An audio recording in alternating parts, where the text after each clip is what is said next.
Hello everyone, welcome in Jest education.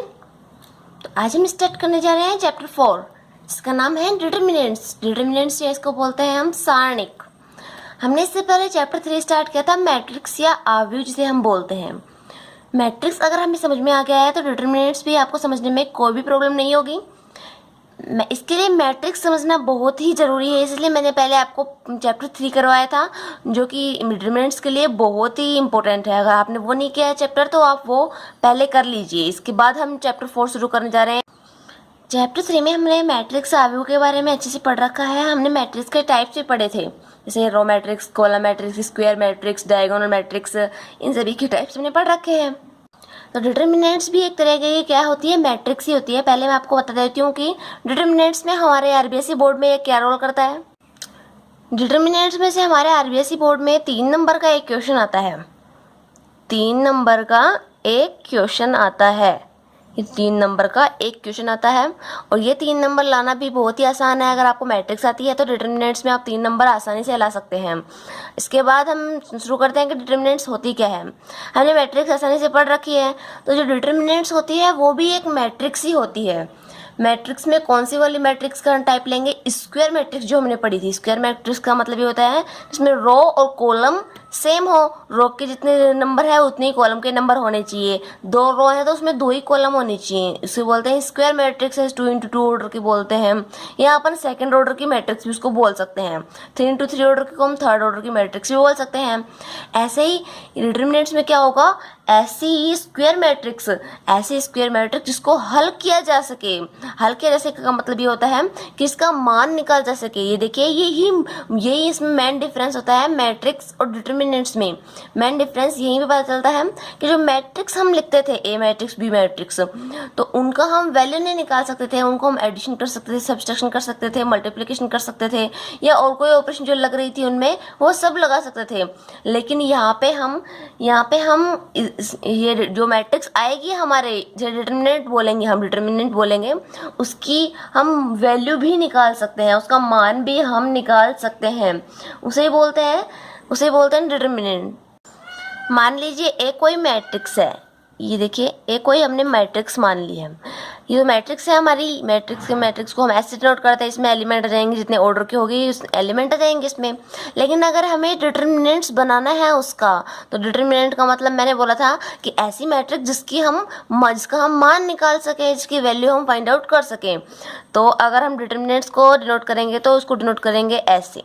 ये देखिए, जो ये मैंने बाहर लगाए हैं 2 चिन्ह, इनको हम फिजिक्स में या मैथ्स में पहले मोड पढ़ते थे, लेकिन ये मोड नहीं है, ये इसके परिमाण को दर्शा रही है कि इसका रिजल्टेंट क्या हमें मिलेगा, इसकी वैल्यू हमें क्या मिलेगी।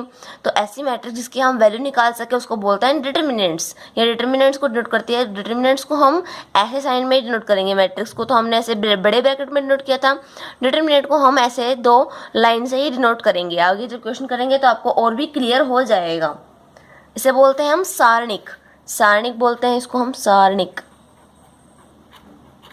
ये देखिए, इसको हम सारणिक बोलते हैं, इसको डिटर्मिनेंट्स को। अब आपको पता चलेगा कि इसका वैल्यू हम कैसे निकालेंगे, ये भी आपको इसमें पता चलेगा। तो वैल्यू निकालने के लिए इसमें कुछ साइन की हमें ध्यान रखना होता है कि चिन्ह इनमें कैसा आता है। तो मैं आपको एक बार चिन्ह बता देती हूँ सारणिक के लिए। सारणिक के चिन्ह अवयव देखिए आप, सारणिक में चिन्ह। मान लीजिए मैं एक 3x3 ऑर्डर की मैट्रिक्स ले रही हूँ, सॉरी डिटर्मिनेंट ले रही हूँ, डिटर्मिनेंट 3x3 ऑर्डर की। तो इसमें जो पहला एलिमेंट आएगा वो तो हमेशा पॉजिटिव आता है। अल्टरनेटिव प्लस माइनस करते जाइए आप, बस ये माइनस आएगा इसका मतलब ये प्लस आएगा। अब इसके बाद ये प्लस आ गया तो ये माइनस, ये प्लस तो ये माइनस, ये प्लस, ये माइनस, ये प्लस। ऐसे होते हैं डिटर्मिनेंट्स के साइन। देखिए, अल्टरनेटिव आप एक प्लस ले लीजिए, उसके बाद माइनस प्लस ऐसे करते जाइए, लेकिन शुरू में ये वाला प्लस आएगा, ये प्लस ही आएगा। उसके बाद माइनस प्लस 4x4 ऑर्डर की होगी तो यहाँ पे हम माइनस और लगा देते, फिर यहाँ पे प्लस, यहाँ पे माइनस, फिर नीचे एक और 4x4 ऑर्डर में 4 रो आती तो एक और हम उसके अल्टरनेटिव लगाते हम। ये देखिए, यहाँ पे सब कहीं भी एक साथ नहीं आ रहा है प्लस प्लस या माइनस माइनस, अल्टरनेटिव आ रहे हैं, प्लस के बाद माइनस आ रहा है, ऐसे ही हमें लगाना है। ये देखिए, ये होता है सारणी का क्रम। आप बोलेंगे कि ये चिन्हों को हम कैसे यूज़ करते हैं, ये सारणी के वैल्यू जब फाइंड आउट करेंगे तब यूज़ आते हैं ये। अभी मैं आपको बताऊंगी। ये देखिए, सेकंड ऑर्डर की हम वो लेते हैं, डिटर्मिनेंट्स लेते हैं। ये मानिए ये देखिए सेकंड ऑर्डर का डिटरमिनेंट हमें दिया गया है ये, तो हमें इस डिटरमिनेंट का सारणिक का मान निकालना है, वैल्यू फाइंड आउट करनी है। तो अब इसमें आप समझ लीजिए कि कैसे हम वैल्यू निकालेंगे। थर्ड ऑर्डर का भी सेम ऐसे ही होगा। अगर आपको सेकंड ऑर्डर कहा गया है तो हम थर्ड ऑर्डर का भी निकाल सकते हैं। तो देखिए इसमें क्या करते हैं हम, इसमें हमें करना क्या है, जो पहले तो हमें ये देखिए क्रॉस जो हम मल्टीप्लाई करते थे उसी तरीके का कुछ यहाँ पे भी काम करना है हमें। ये A1 है, ये क्रॉस मल्टीप्लाई होगा इससे, ये तो इससे मल्टीप्लाई होगा पहले, तो ये देखिए ऐसे। उसके बाद ये नीचे A2 है वो इससे मल्टीप्लाई होगा ये, और दोनों के बीच में साइन आएगा माइनस का। माइनस का साइन क्यों आया, क्योंकि मैंने बोला था, अगर ये तो मैंने थर्ड ऑर्डर की बताई, सेकंड ऑर्डर में क्या होगा, प्लस, ये प्लस आता है, ये माइनस आता है, और ये प्लस ये माइनस। तो प्लस तो इसमें यूज़ करेंगे इस वाले मल्टीप्लाई में, और यहाँ पे माइनस का साइन यूज़ होगा। ये आप और भी क्लियर समझ जाएंगे। पहले इसका सॉल्यूशन लिखती हूँ मैं। ये आएगा A1 को B2 से मल्टीप्लाई करना है, B2 माइनस का साइन, और यहाँ पे आएगा A2 और ये आ गया B1। ये देखिए ये तो हो गया है सेकेंड ऑर्डर की जो डिटर्मिनेंट्स है अपने, उसका सॉल्यूशन ये वाला आएगा। अगर आपको ऐसे मैट्रिक्स दे इसकी जगह कोई नंबर भी दे दे तो हम इसका सॉल्यूशन ऐसे ही लिखेंगे, पहले इन दोनों को मल्टीप्लाई करेंगे, इन दोनों को मल्टीप्लाई। ये ध्यान रखना है कि पहले हमें इन दोनों को ही मल्टीप्लाई करना है, आप इनका ऑर्डर चेंज नहीं कर सकते हैं। कहीं आप इनको पहले मल्टीप्लाई कर दें उसके बाद इसमें से ये घटाएं तो ये नहीं होगा। पहले हमें इसको ही मल्टीप्लाई करना है, फिर माइनस का साइन, और उसके बाद इन दोनों को मल्टीप्लाई करके ये लिखना है आंसर में। अभी मैं थर्ड ऑर्डर का बताऊँगी तो आपके और भी क्लियर हो जाएगा ये। अब थर्ड ऑर्डर हमारे लिए बहुत ही इंपॉर्टेंट है। थर्ड ऑर्डर हमें आ गया तो हम सारे ही कर सकते हैं। थर्ड ऑर्डर में हमें मैट्रिक्स की डिटरमिनेंट्स की वैल्यू निकालनी है। तो डिटरमिनेंट्स की वैल्यू निकालने के लिए इंपॉर्टेंट बात है, डिटरमिनेंट्स की वैल्यू निकालने के लिए इंपॉर्टेंट बात है कि हम चाहे तो एक पंक्ति का सॉल्यूशन ले सकते हैं, एक पंक्ति का ले सकते हैं, एक स्तंभ का ले सकते हैं, आप चाहें जिसका ले सकते हैं। मान लीजिए आप चाहें तो ये दूसरी रो का भी ले सकते हैं, दूसरे कॉलम का भी ले सकते हैं, थर्ड रो का भी ले सकते हैं, थर्ड कॉलम का भी ले सकते हैं। चाहे जिसका सॉल्यूशन लिख लीजिए, मैट्रिक्स का सॉल्यूशन वो ही आएगा। आप मानिए फर्स्ट कॉलम का सॉल्यूशन लेते हैं तो ये फर्स्ट कॉलम का सॉल्यूशन हम लिखेंगे अभी, तो पूरी मैट्रिक्स का सॉल्यूशन उसके इक्वल ही आएगा। मैं मान लीजिए पहले फर्स्ट रो का सॉल्यूशन लिख रही हूँ आपके सामने। तो थ्री ऑर्डर के में क्या होता है, थर्ड ऑर्डर के डिटरमिनेंट्स में क्या करना क्या होता है, सबसे पहले मानिए आप फर्स्ट रो का सॉल्यूशन लिख रहे हैं, फर्स्ट रो ये वाली है हमारी, ये वाली। तो इसका सॉल्यूशन लिखने के लिए क्या करते हैं हम, A1 B1 और C1 इनके रेस्पेक्ट में हमें आंसर चाहिए। तो सबसे पहले A1 के लिए मैंने आपको साइन पहले बता रखा है, ये देखिए प्लस माइनस प्लस, तो A1 है वो प्लस में ही आएगा, इसका साइन तो हमारा प्लस ही होगा, प्लस ये माइनस होगा और ये होगा वापस से प्लस, ये प्लस होगा, ठीक है। तो ये A1 है, A1। तो इसके लिए अब हम सॉल्यूशन के लिए हमें करना क्या है, A1 जिस रो में और जिस कॉलम में है उसके एलिमेंट्स हमें नहीं लेना है। ये मान लीजिए ये देखिए ये हल्का सा मैंने काटा है क्योंकि बाद में काम में आएंगे। ये देखिए ये एलिमेंट्स हमें काम में नहीं लेने हैं, और उनके अलावा जो बच गए उन्हें सेकंड ऑर्डर की जो हमने डिटरमिनेंट पढ़ी थी उसकी तरह सोल्व करना है। अब ये देखिए यहाँ पे A1 है, तो A1 तो एज इट इज आएगा, और प्लस का साइन था तो प्लस का प्लस मैंने ले लिया है। अब ये सेकंड ऑर्डर की डिटरमिनेंट बन गई है, इसको मैं लिख देती हूँ ऐसे, B2, ये बन गया B3, ये C2 और ये बन गया C3। ये देखिए उसके बाद हमें B1 का सॉल्यूशन चाहिए। B1 के सॉल्यूशन में पहले साइन दे रखा है हमें माइनस का, तो माइनस और B1 लगाएंगे हम, माइनस का और B1 लगा दिया मैंने। अब B1 के लिए सॉल्यूशन चाहिए, तो B1 जिस कॉलम और रो में है उसको हमें क्रॉस करना पड़ेगा। तो B1 इस तो कॉलम में है, सेकंड कॉलम में, और रो तो इसकी ये वाली ही है, तो ये एलिमेंट्स हमें नहीं लेना है। डबल बार मैंने लगा दिया इनको, ये देखिए ये हमें नहीं लेने हैं। कौन कौन से लेने हैं, ये वाला लेना है, ये वाला, ये वाला, ये वाला, क्योंकि अब B1 के लिए तो यही तो क्रॉस होंगे, ये वाला ये क्रॉस हो गए। अब बचे कौन से, ये, तो इन्हें भी हम इस डिटरमिनेंट के रूप में लिख देंगे सेकंड ऑर्डर की। देखिए एलिमेंट्स कौन से बच गए, उसी ऑर्डर में लिखेंगे हम। A2 बच रहा है, और यहाँ पे बच रहा है A3, यहाँ पे बच रहा है C2, यहाँ पे बच रहा है C3। ये देखिए ऐसे लिखेंगे हम। ये माइनस साइन मैंने इसलिए लगाया क्योंकि माइनस से प्लस माइनस ऐसे आता है, इसलिए ये हमें ध्यान ही रखना है, ठीक है। अब इसके बाद हमें C1 के लिए सोल्व करना है। C1 में साइन कौन सा आएगा, प्लस वाला, तो मैं यहाँ पे लिख दी, जगह नहीं तो मैंने प्लस C1, इसे आंसर में ही है, ये आगे चल रहा है, जगह नहीं थी यहाँ पे तो मैंने नीचे लिख दिया इसको C1। अब C1 देखिए कौन से कॉलम और रो में है, उसके एलिमेंट्स नहीं आएंगे, वो कट जाएंगे। तो देखिए ये रो तो कट ही गई है, उसके बाद ये कॉलम भी कट गया है, इस कॉलम के एलिमेंट्स भी हमें नहीं लेना है। इस रो इस कॉलम के अलावा कौन से बच गए, ये वाले बच गए हमारे, ये वाले। आपको समझ में आ रहे होंगे, मैंने हल्का हल्का ही काटा है, लेकिन ये ऐसे काट के बताना जरूरी था। ये देखिए इस रो के और इस कॉलम के एलिमेंट्स नहीं आएंगे, तो बचे कौन से, ये वाले। तो इसको भी हम एक डिटर्मिनेंट में लिख लेंगे। ये देखिए A2, ये हो गया A3, यहाँ पे आया B2, ये आया B3, ऐसे। तो इसका सॉल्यूशन, इस डिटरमिनेंट का सॉल्यूशन है ये यही आएगा। ये तो मैंने फर्स्ट रो के अनुसार लिखा, मैंने फर्स्ट रो का सॉल्यूशन निकाल लिया फर्स्ट रो के अनुसार। आप चाहें तो कोई भी कॉलम, कोई भी रो के अनुसार ले सकते हैं। आप चाहें कि फर्स्ट कॉलम के अनुसार मैं लिखूं, तो फर्स्ट कॉलम के अनुसार A1 तो आएगा ही, तो A1 जिस रो कॉलम है उसको तो काटना पड़ेगा, फिर ये डिटरमिनेंट आएगी, पहला एलिमेंट तो यही आएगा।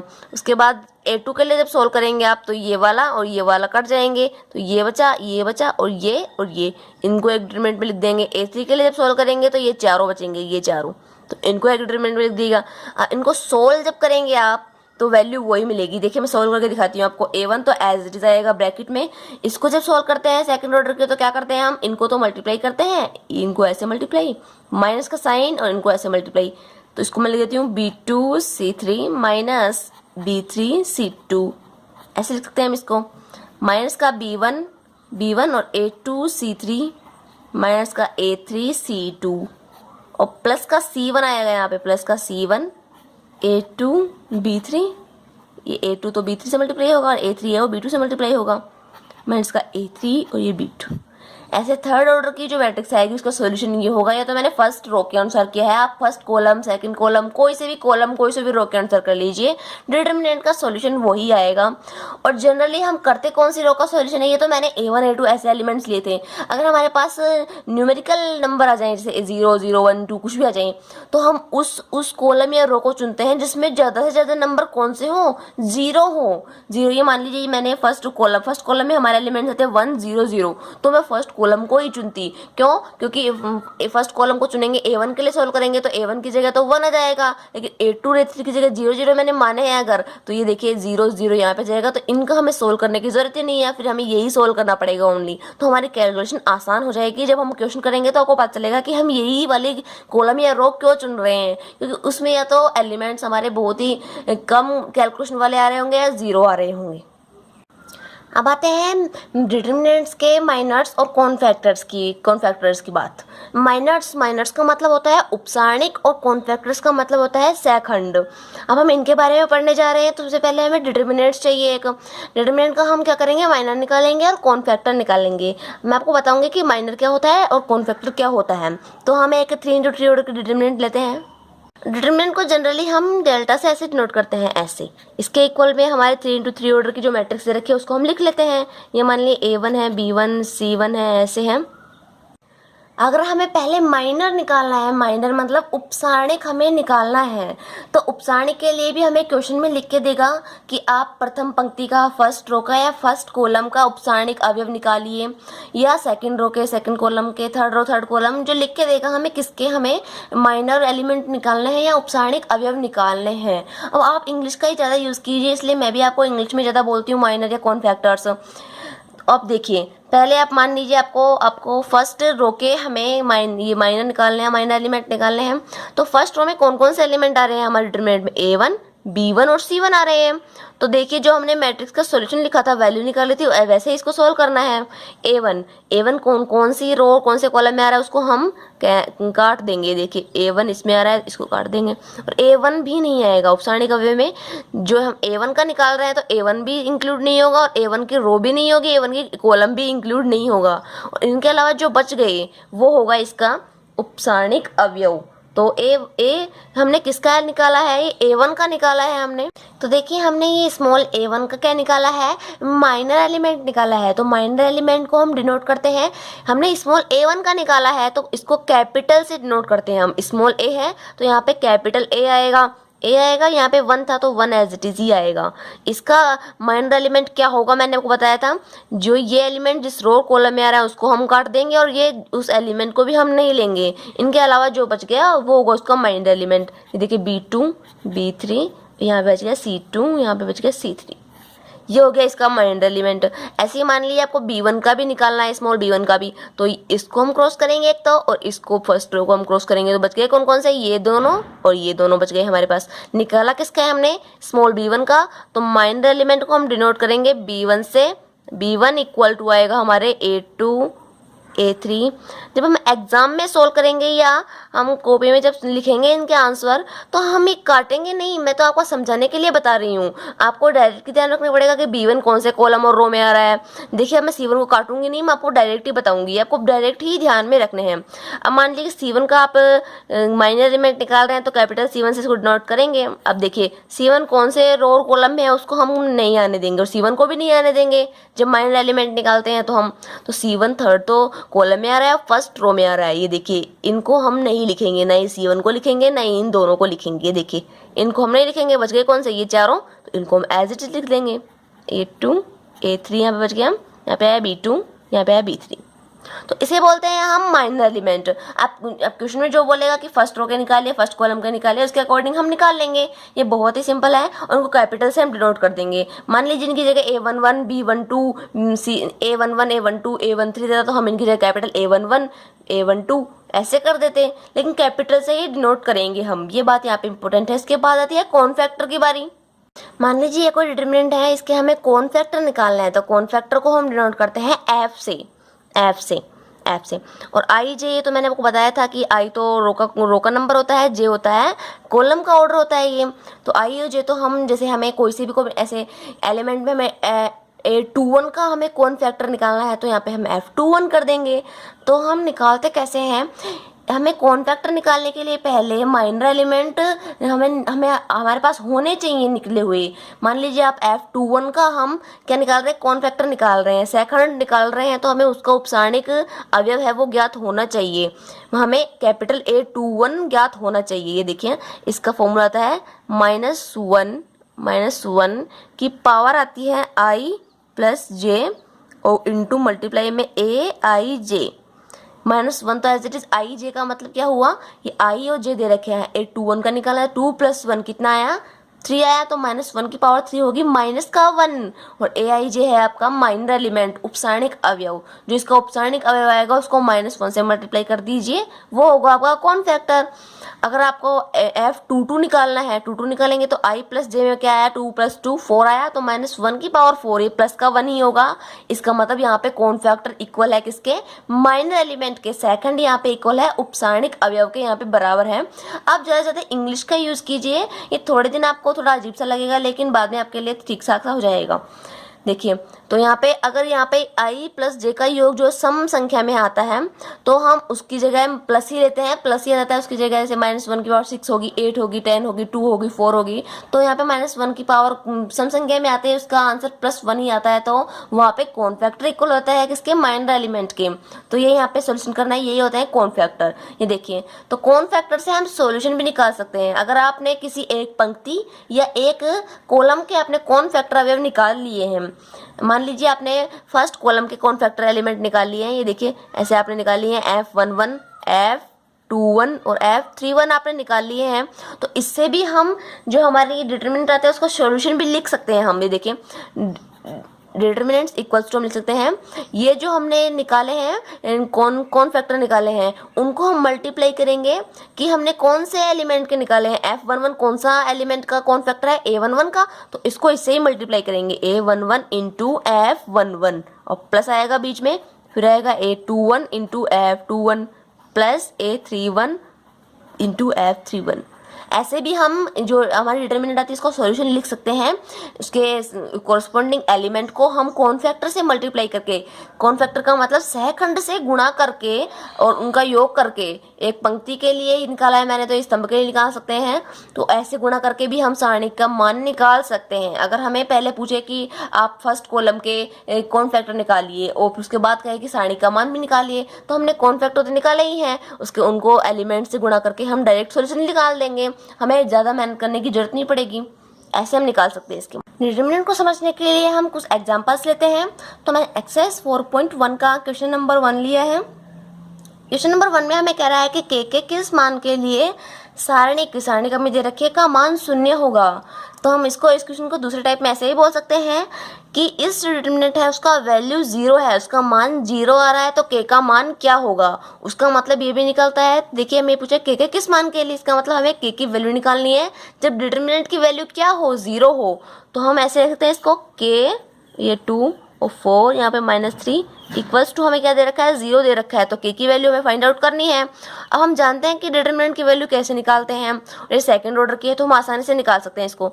ये देखिए, ये तो इससे मल्टीप्लाई होगा और ये इससे मल्टीप्लाई होगा, बीच में साइन आएगा माइनस का, तो माइनस का 3k माइनस का साइन ऐसे कैसे, 4 × 2 8 आया इक्वल्स टू 0 है। यहाँ पे के की वैल्यू निकालनी है आपको, तो -3k इक्वल्स टू 8 आया, k इक्वल्स टू आया -8/3।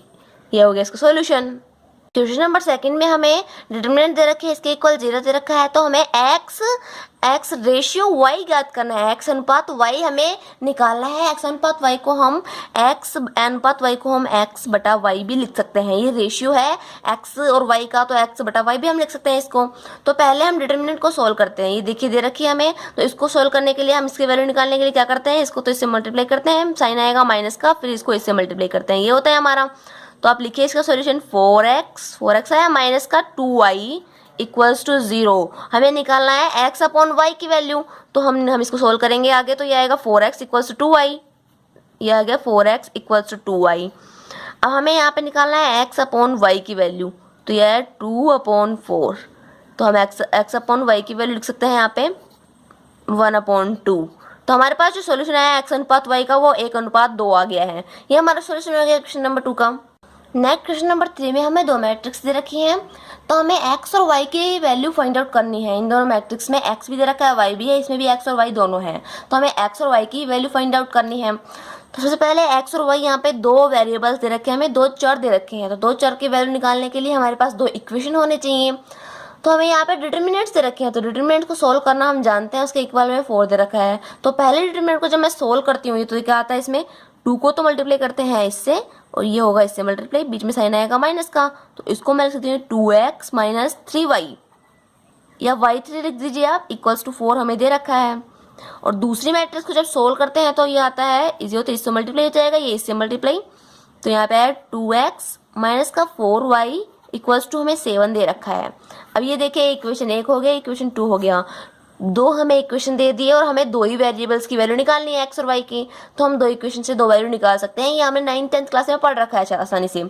इन दोनों इक्वेशन को जब माइनस करेंगे तो हमें y की वैल्यू मिल जाएगी। जब हम इन दोनों को और कुछ y की वैल्यू निकालते हैं, हम एक इक्वेशन में y की वैल्यू लग देंगे तो x की वैल्यू हो जाएगी। इससे आगे का आपका होमवर्क है, मैंने दो इक्वेशन आपको बता दी कि दो इक्वेशन कैसे लाने थे आपको। अब दो इक्वेशन से x और y की वैल्यू तो आप निकाल सकते हैं आसानी से। क्वेश्चन नंबर 4 में हमें ये मैट्रिक्स है, इसके इक्वल दे रखा है 0, तो हमें x की वैल्यू फाइंड आउट करनी है। ये x में हमें मैट्रिक्स दे रखी है, तो हम क्या करते हैं, मैट्रिक्स का सॉल्यूशन लिखते हैं, मैट्रिक्स का हल लिखते हैं। तो हल के लिए क्या करते हैं, इसको तो इससे मल्टीप्लाई करते हैं, इसको इससे मल्टीप्लाई, बीच में साइन आएगा माइनस का। ये सेकंड ऑर्डर की जो मैट्रिक्स है उसको सोल्व करना बहुत ही आसान होता है। ये देखिए, तो मैं इसको लिखती हूँ x-1 इंटू x-3, साइन आएगा माइनस का, ये x into x-2 equals to 0। अब यहाँ पे ये इसको सोल्व करते हैं हम, तो यहाँ इसको सोल्व करेंगे तो ये हमारे पास देखिए x मल्टीप्लाई होगा x² माइनस 3x, यहाँ पे आ गया माइनस x, यहाँ पे आ गया +3। इसको जो सोल्व करते हैं तो -x² और यहाँ पे आया प्लस का 2x इक्वल्स टू 0। तो x² ये तो कैंसिल आउट हो गया है, यहाँ पे माइनस का 4x, यहाँ पे प्लस का 2x, तो यहाँ पे आया माइनस का 2x + 3। ये देखिए, अब तो यहाँ पे 2x इक्वल्स टू 3 आ गया है हमारा, और x इक्वल्स टू हमारे पास आ गया है 3/2। ये हमें वैल्यू निकालनी थी। देखिए कितने आसानी से क्वेश्चन सोल्व हो जाते हैं। मैट्रिक्स का सॉल्यूशन इक्वल करो, इक्वल्स टू 0 लिखो, ये ऐसे सोल्व करो, x की वैल्यू आ जाती है हमारे पास। क्वेश्चन नंबर 5 में हमें लिखा हुआ है कि हमें निम्न सारणिकों के प्रथम स्तंभ के मतलब फर्स्ट कॉलम के हमें एलिमेंट्स के माइनर एलिमेंट और कॉमन फैक्टर्स निकालकर उसका हल भी निकालना है। उसका हल का मतलब हमें डिटरमिनेंट का सॉल्यूशन भी निकालना हमें। तो मैंने आपको बताया था कि हम किसी भी रो या कॉलम का जब कॉमन फैक्टर निकालते हैं तो उसको उसके कॉरस्पॉन्डिंग एलिमेंट से मल्टीप्लाई करके हम डिटरमिनेंट का सॉल्यूशन भी निकाल सकते हैं। तो इसमें लिखा हुआ है किसका, फर्स्ट कॉलम का। तो ये इसमें दो सवाल दिए हुए हैं, मैं आपको सेकंड वाला करवा देती हूँ, फर्स्ट आप खुद कर लीजिएगा। सेकंड वाला, तो इसमें हमें बोला है कि हमें प्रथम स्तंभ के निकालने हैं। प्रथम स्तंभ का मतलब ये हुआ फर्स्ट कॉलम। फर्स्ट कॉलम में दे रखे हैं AHG दे रखे हैं।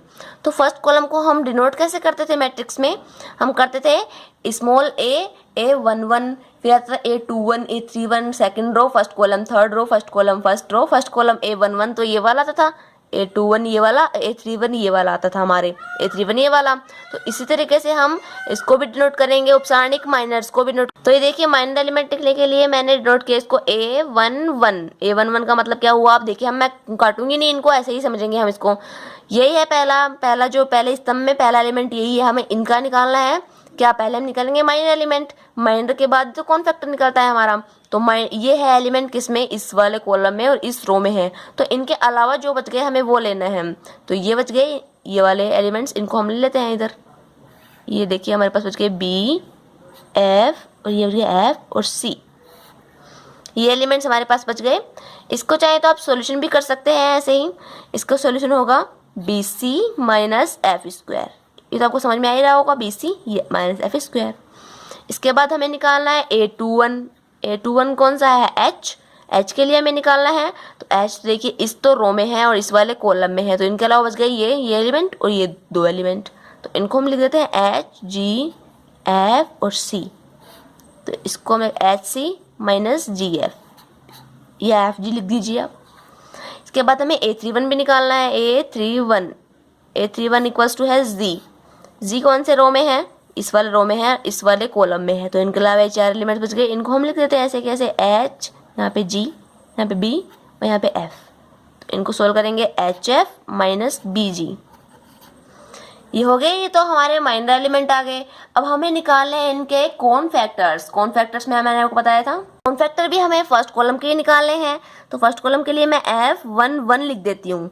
अब -1 I प्लस J, I की जगह 1 है, J की जगह भी है, तो 1 + 1 आया A11। अब इसको जब सोल्व करती हूँ -1 की पावर 2, तो ये तो प्लस का 1 ही होता है। इसका मतलब F11 की बराबर आया A11 और A11 की वैल्यू मैंने निकाल ली है BC माइनस F स्क्वायर। ये देखिए अब हमें निकालना है F21 की वैल्यू, तो माइनस की 1 पावर 2 + 1 और A21 ये आया -1 की पावर 3 हो गई। इसका मतलब यहाँ पे आया -A21 और -A21 का मतलब क्या हुआ, -A21 का इसको माइनस से मल्टीप्लाई जब हम करेंगे तो इसको मैं लिख सकती हूँ GF माइनस HC। ये देखिए इसके बाद निकालते हैं F31, ये कौन फैक्टर निकालेंगे जब हम, तो इसमें आ जाएगा -1 की पावर 3 + 1, यही तो होता है -1 की पावर I प्लस J की जगह ये वैल्यू दे रखी है हमें, और यहाँ पे आता है हमारा माइनर एलिमेंट A31। तो ये तो आ गया प्लस का 1, A31 की वैल्यू हमारे पास है HF माइनस BG। तो ये हमने फर्स्ट कॉलम के कौन फैक्टर भी निकाल लिए। अब हमें जो डिटरमिनेंट की वैल्यू निकालनी है उसके लिए हम क्या करेंगे, delta equals to A11 into F11 plus A21 into F21 A31 plus में आते हैं इसके वैल्यू निकालने के लिए F31 सॉरी। तो A1 की हमें वैल्यू रखी A और A21 की H, A31 की G दे रखी है हमें, और F11 F21 F31 की वैल्यू मैंने निकाल ली है। तो डिटरमिनेंट की वैल्यू ऐसे ही निकल जाएगी। और ये वाला क्वेश्चन आपको सॉल्व करना है, ये आपका होमवर्क है, ठीक है। बस आज के लिए इतना ही, इसके आगे पढ़ेंगे हम नेक्स्ट वीडियो में। तब तक आप वीडियो को लाइक शेयर सब्सक्राइब करना ना भूलें। Thank you.